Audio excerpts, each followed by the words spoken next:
Hey everybody, it's Allie. I feel like the Facebook Live application seems a little different. So sorry if I'm taking a minute to kind of ground and figure out what the heck is going on.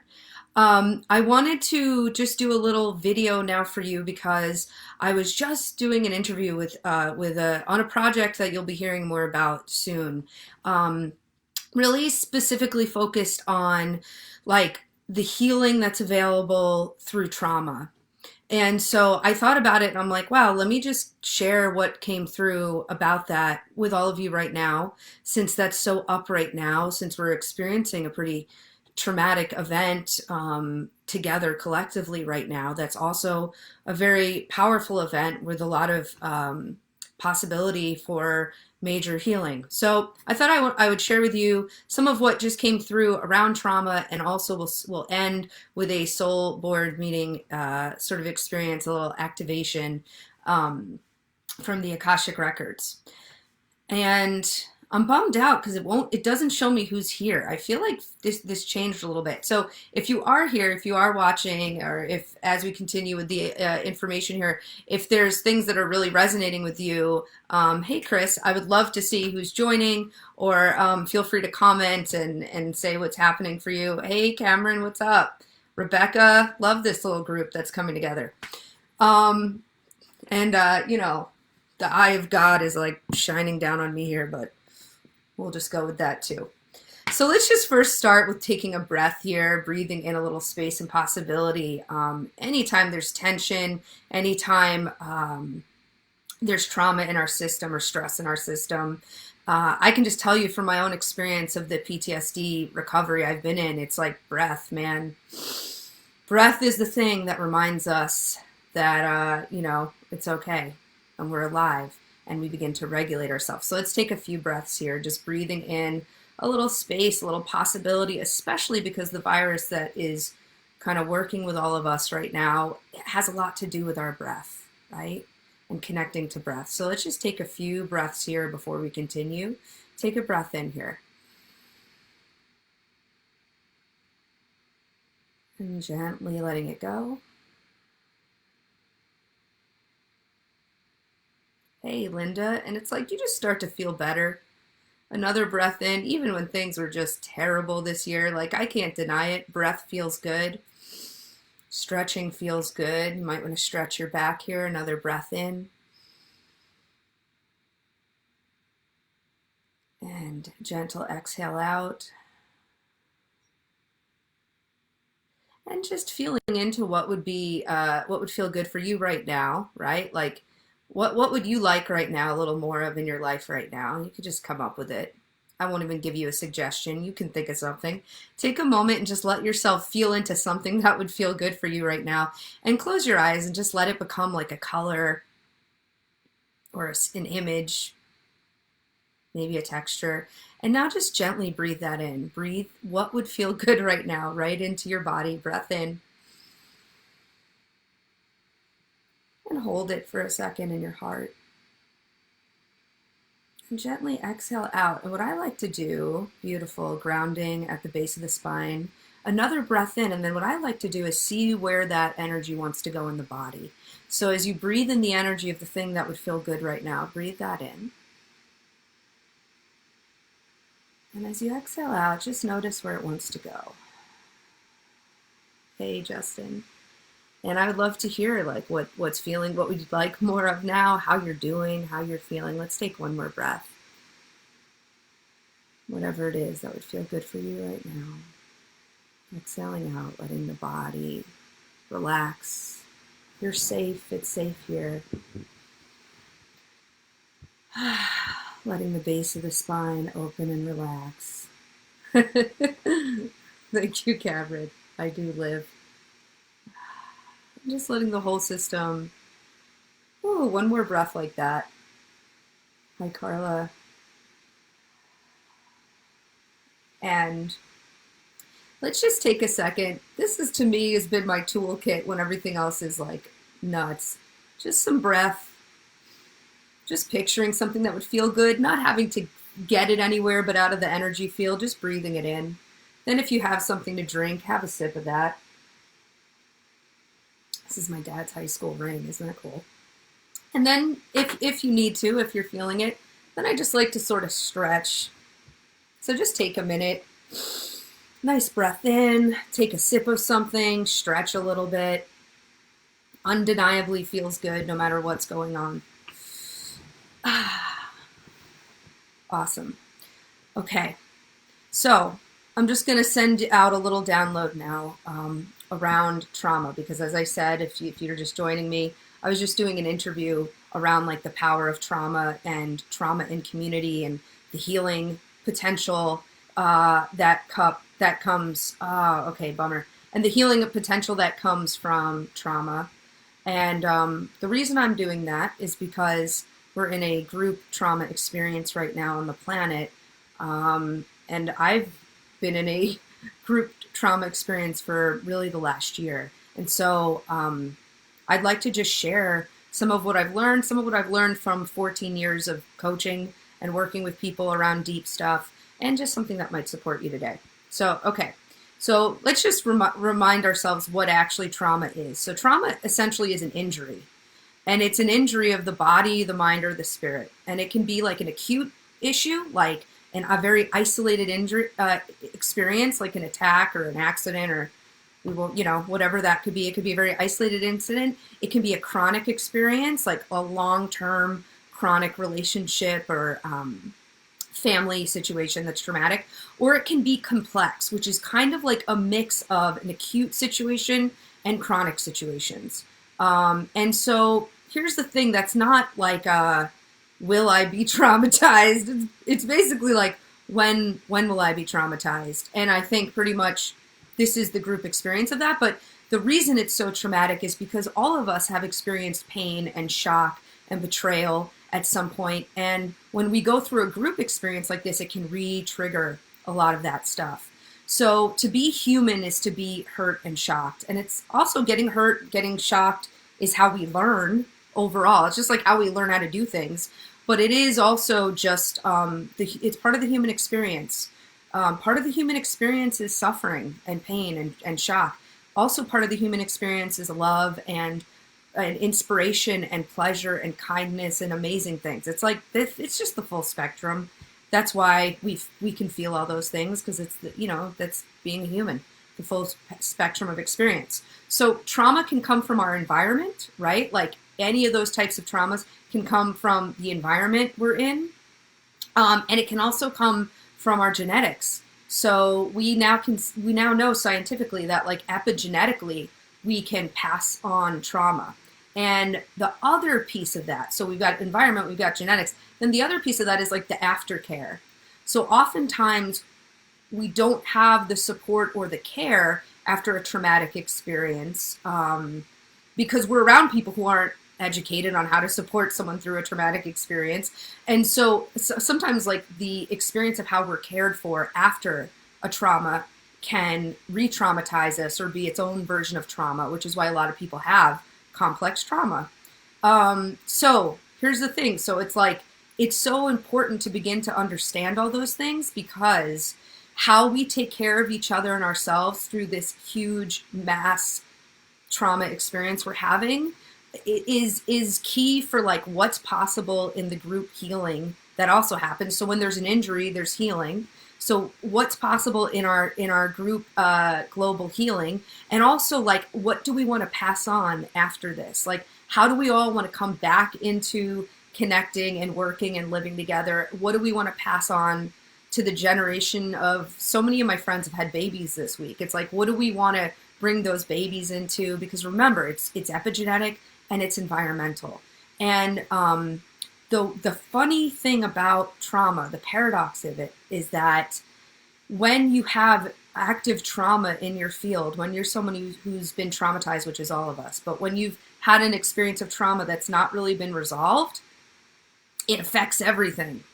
It screws with your relationships, it screws with your physical health, your sleep, your ability to make money, like it affects everything.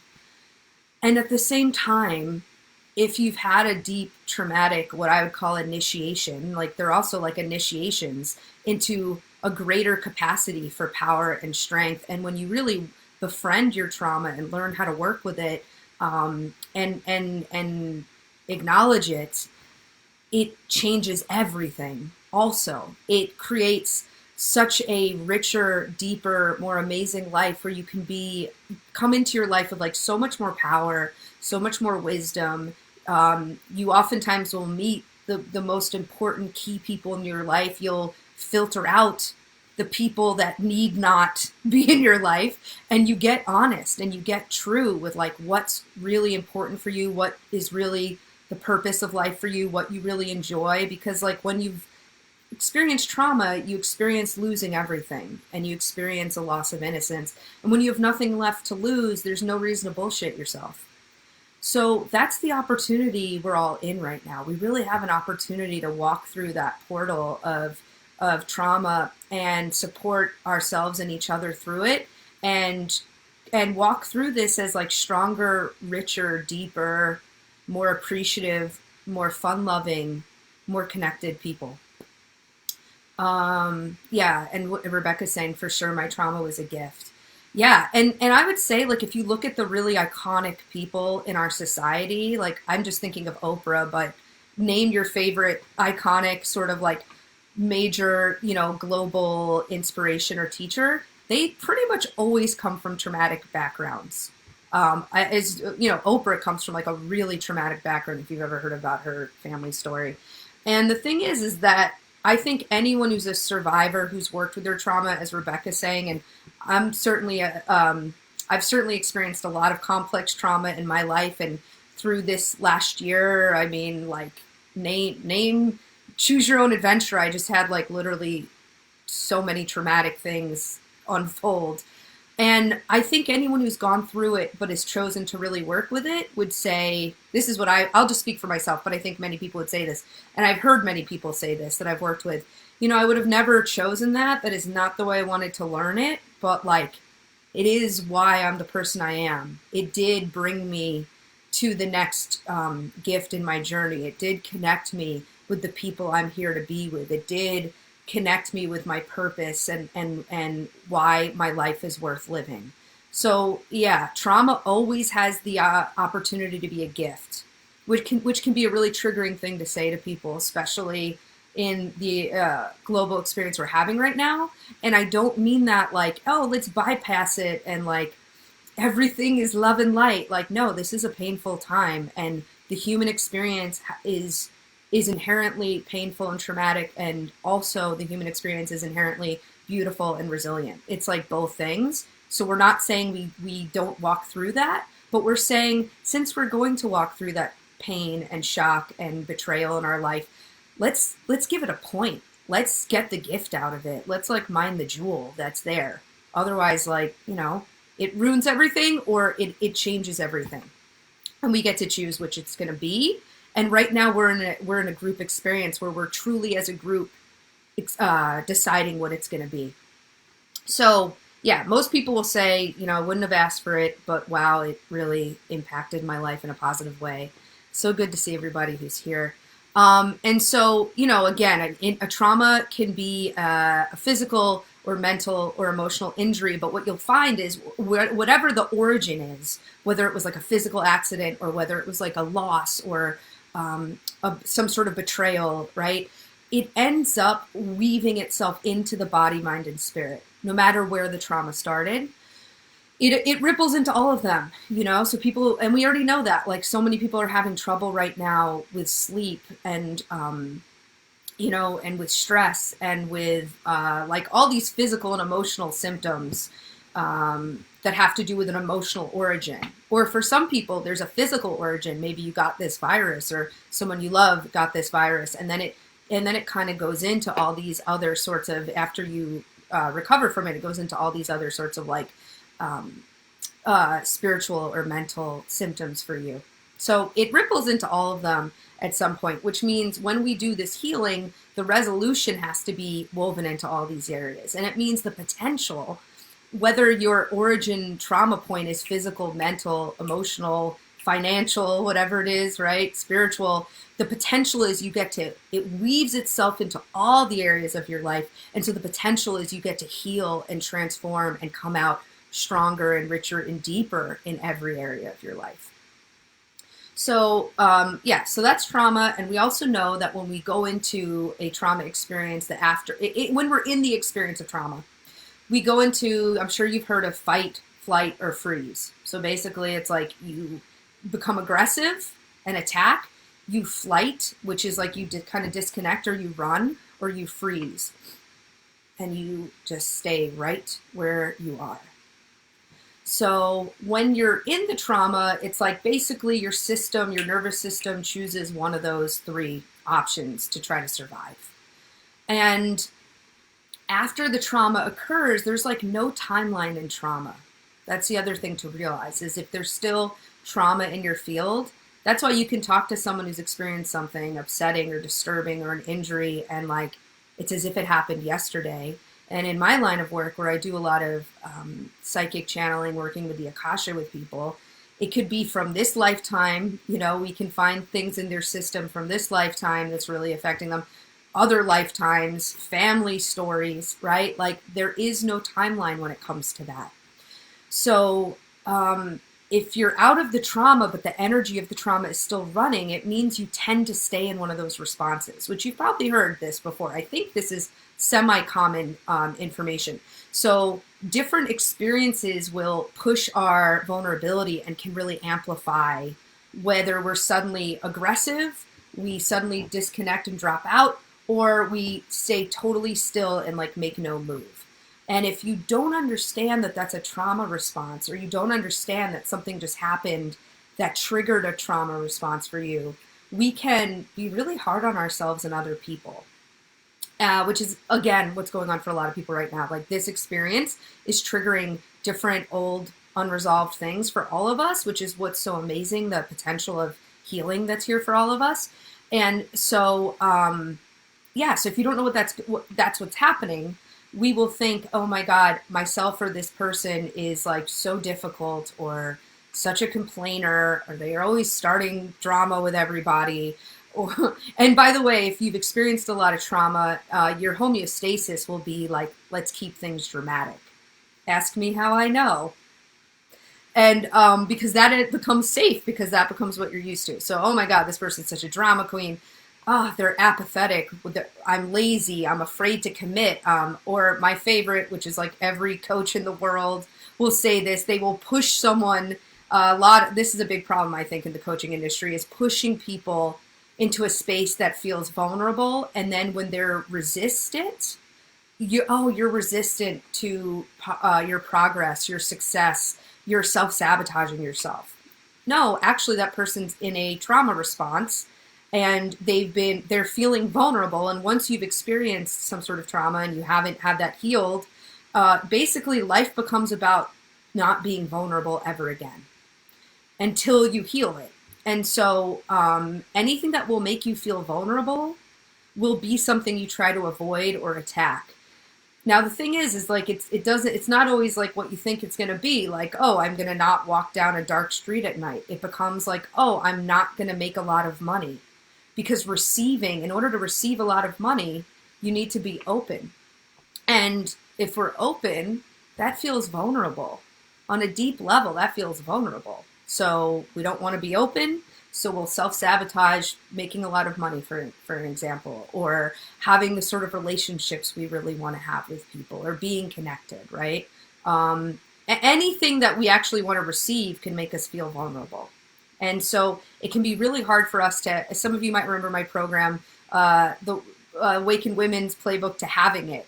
And we talked a lot about trauma in that program, because it's one thing to go after a goal. It's another thing to actually receive it. Really receiving something you really desire and want is very vulnerable. You really have to open, because like all of you is opening to receive that thing. And we're about to come out of this experience as a group with a lot more desire, with a lot more honesty, with a lot more purpose. And so we have to be ready to be open and to be really clear and able to receive. And also some of us have things that are falling apart in our life, and we're gonna need help. We're gonna need to let the people around us love us and care for us. or it's not going to work, right? Just some of us will be in that situation because that's what we're meant to experience right now. And so you have to be willing to open and to let people in. So yeah, so that's what's going on with all that. So I have a couple steps for you that I think could really help. Let's just take a breath here for a second because that was a lot of information.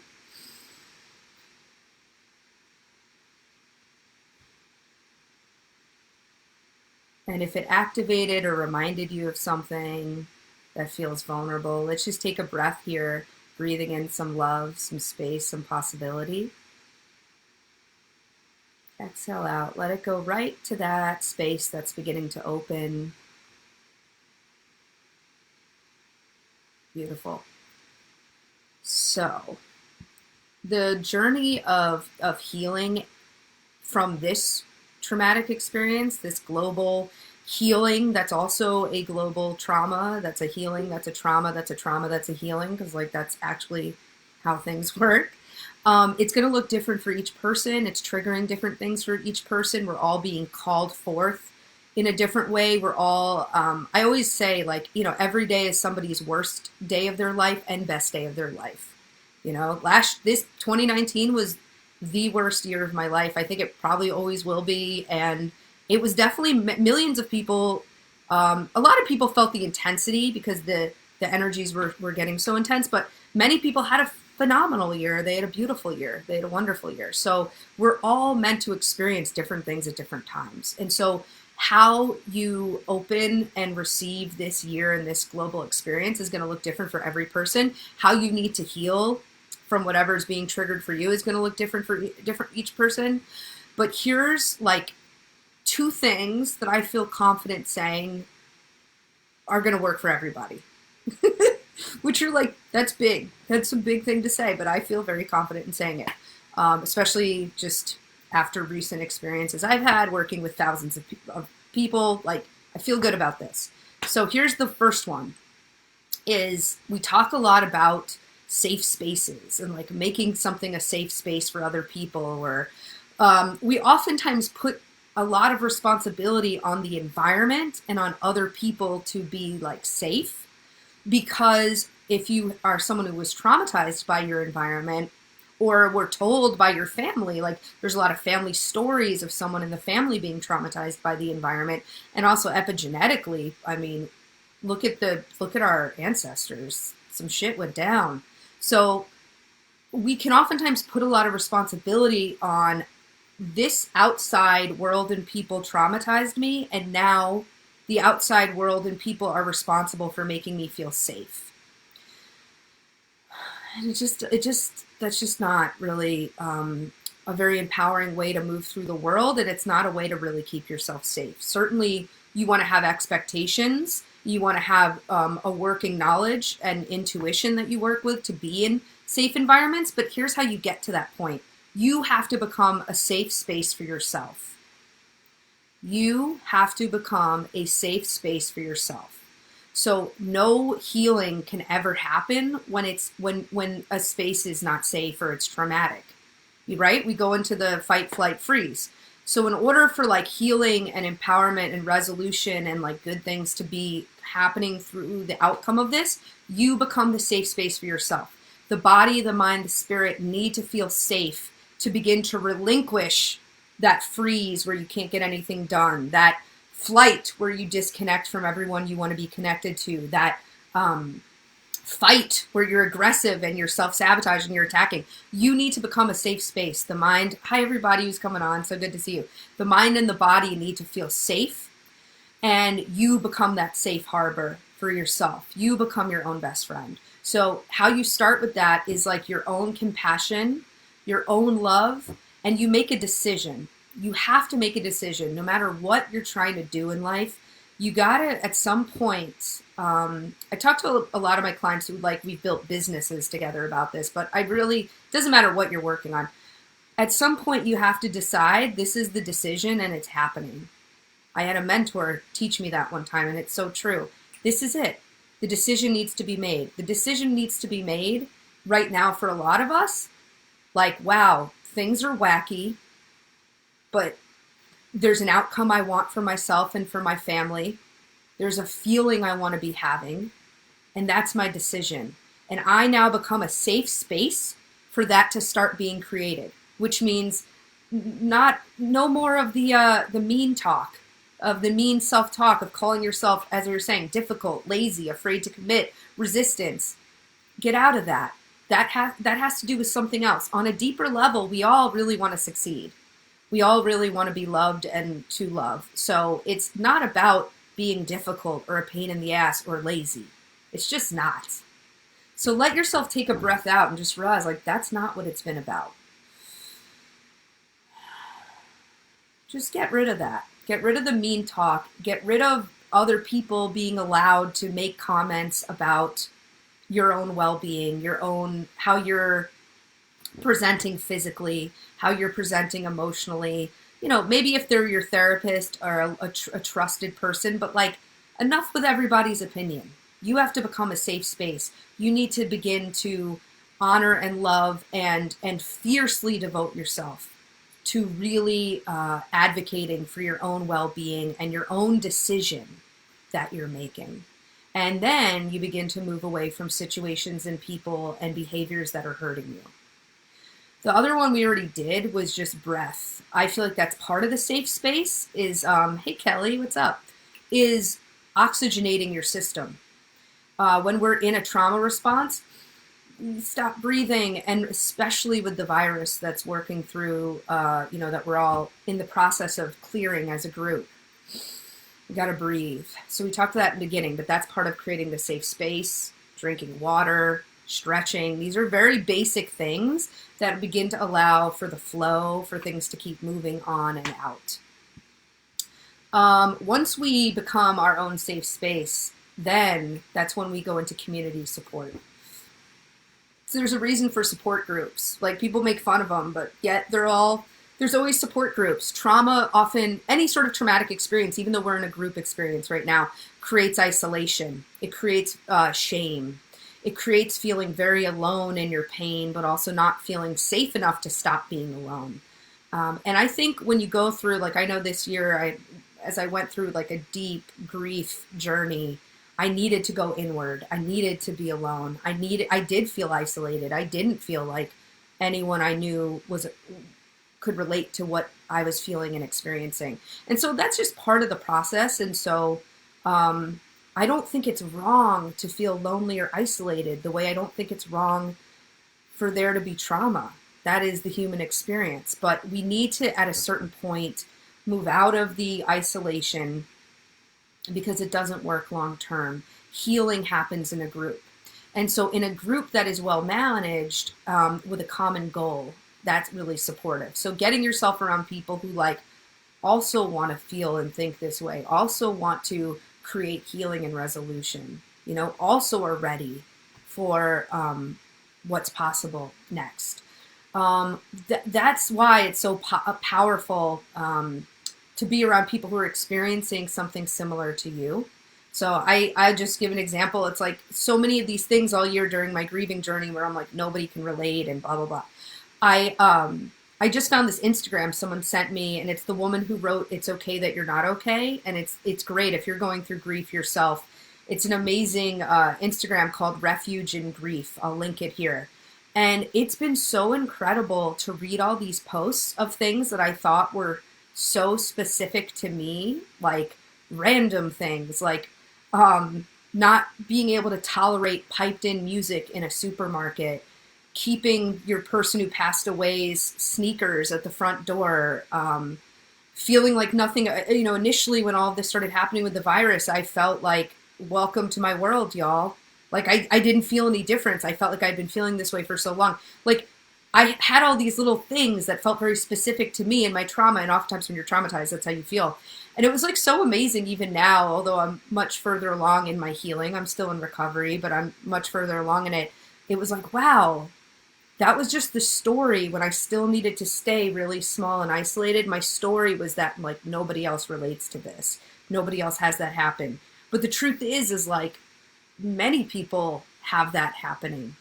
I couldn't believe the weird little uncanny things that were on that Instagram. So when we're ready to become our own safe space, and then that allows us to go into community, we begin to see ourselves in others. That is massively healing and powerful, is to begin to see others, and we witness them, and we witness like their pain and what they're working through, but also what's possible for them, and being able to see what's possible for them. And then as we do that, we begin to see what's possible for ourselves.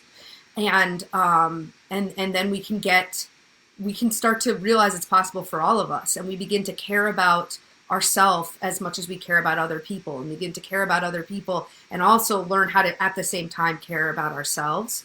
And it's an amazing experience. It's the other part of trauma healing, is that experience, getting out of the isolation and being part of a community. And also the powerful thing about that is to begin receiving love, support, and care in a safe environment. Because oftentimes the thing that we're unresolved about is we weren't able to be loved in that way. We had parents who were like, you got to just move on. You got to not think about it. It's whatever it is, right? Like if you were a child when that happened. But just typically, there's even times, even in the community and the consciousness I have now, there's just things I went through this year where it was like, no one else is meant to go through this. I just have to plug in my computer besides me. And it's probably going to traumatize me, and I'm going to have to work on it later on. So sometimes we're meant to be alone in that experience, and sometimes we just weren't given the right support. And this is the opportunity. Once we begin to come into community together, this is the opportunity to begin to receive love and support in those spaces that weren't given it before. All right, let me just plug this in. There we go. So Kelly says, my husband died from cancer before 9/11. I'm so sorry to hear that. I was angry how their deaths were somehow more important than our grief. Yeah, that's the really, first of all, yes, I hear you on that. And I would, it's an interesting point, because I think that also it's probably hard for people who lost their person in 9/11 when everyone was acting like it was this collective grief that was the same for everyone. And there's probably people who feel that way right now during this virus, who have lost people, where, everyone's acting like we're all experiencing it the same way. I really hear you with that, as someone who is still like grieving during this experience. And that's the thing. It's like, it's all important. It's all our own specific journey. Both ways are hard. And I totally understand you on that. And that might be coming up for you in this experience, remembering what that was like when there's a big collective loss while you're in your individual loss. And then, of course, just remembering this whole collective loss is just many, many individual losses at once. So thank you for sharing. And I'd love to hear from anyone else who just wants to share what's been moving for them, what's going on for them, anything that lit up for them through this experience. But that was what I wanted to share today. And I also wanted to let you know that I'm going to be doing a group. We're limiting it to 22 people on Friday. And it's going to be a group soul boarding meeting experience. So there'll be some laser coaching. There'll be some group activations, all about this time on the planet and like how to help you move specifically in your journey. Because when you really work on your own personal journey, it's like that's the ripple effect where we change the planet, is all of us doing our own work right now, all of us feeling our real feelings, all of us becoming our own safe space, and then we all come together and we create the new earth that really is what's happening. So I wanted to just share with all of you on Friday. It's going to be $27, keeping it within the budget there. And it's going to give me, I would love to get some feedback from everyone, because we're going to be creating a bigger program in May for everyone to come together and really connect around. So that's what I wanted to share. And let's just close it out with a little breath, a little energy, a little message from the Akasha. Thank you for being here with me on this. And thanks for, coming into this with me and breathing and like talking about something that's challenging, but hopefully it gave you some good information. So we're just going to take a few breaths here, breathing in that space, that possibility.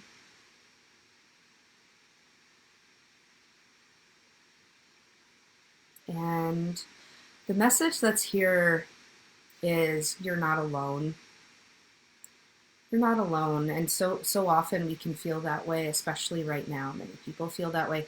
So as you close your eyes and just drop into your body, just know that you are surrounded by your non-physical team of guides, of guardians, of ancestors, of you, of your own higher self, of you in other timelines, of you in this lifetime.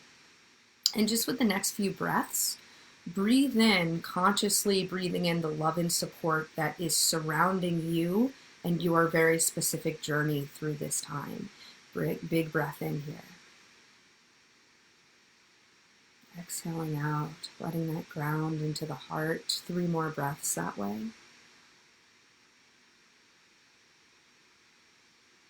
Letting the whole body soften. Another breath that way. Letting the pelvis soften. Another breath that way. Breathing in the love and support all around you. And letting it come all the way to your feet. And letting that energy move out of your feet into the earth. Letting that love and support travel down to the core of the earth. With the next few breaths, just breathing in the knowing that the earth can support us through this, that the earth is going through her own healing through this, sending her that love and gratitude and love and support that's been all around you. And as we exhaled out, sending that into the core of the earth, and now breathing back in and feeling the gratitude of the planet, feeling the love of the planet, feeling the capability of the planet. And as you breathe in the capability of our planet, you breathe in that energy and you bring it into yourself, feeling your own capability. You breathe in here.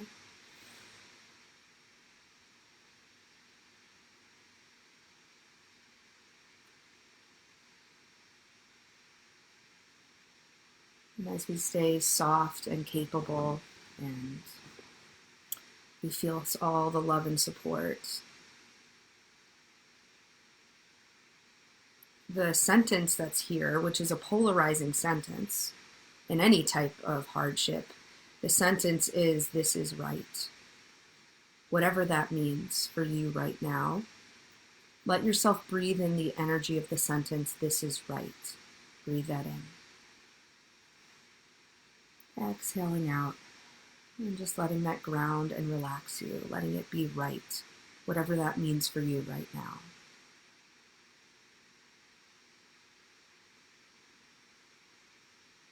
And now feeling the way as you ground into "this is right," as you receive the love and support that's all around you, as you connect with the earth, the core of the earth, you begin to open and just let yourself bring into your heart anyone you've been wanting to love and comfort. Maybe it's someone you can't be in physical contact with right now. Maybe it's a specific area of the world. Maybe it's a very specific person.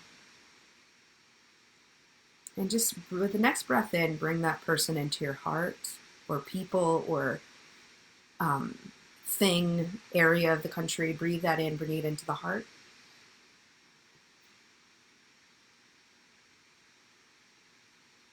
And let that melt into the heart.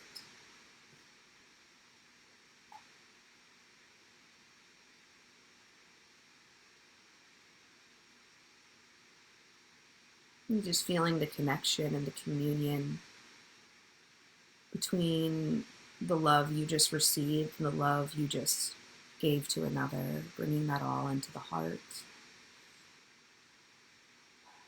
Stretching out the body, stretching out, feeling like almost, what I keep seeing is like wings, like as if we're all these guardian angels for each other, for ourselves, and for the planet right now.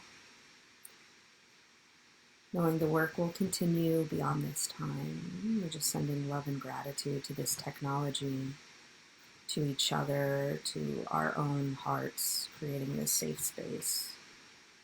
To all the teachers and the healers of trauma who have given us all this great information, who have given us the frequencies to support ourselves, to all the resolution of trauma that's possible during this time for ourselves and others, for the planet. knowing that the work will continue beyond this time. It'll continue to unfold with you, knowing we're always connected by heart. And for now, we'll breathe back into existence the door between worlds, and the records are closed, and this time is complete.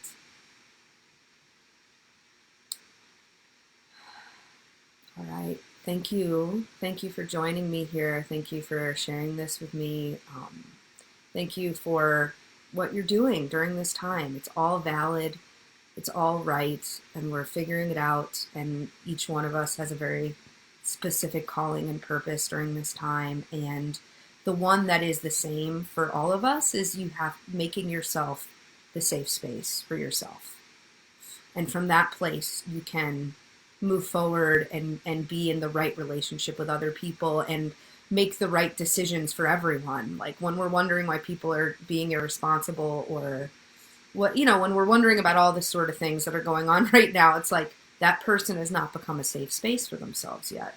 So the work is just become a safe space for yourself, let the process happen, and then we can connect with each other and do something really powerful and make the change we're already making. And I have my newsletter list here if you want to sign up there. And I'm also going to send out information on Friday and more to come. All right. Would love to hear from you. Would love to hear how you're doing. Sending you lots of love. And have a great rest of the night. Bye.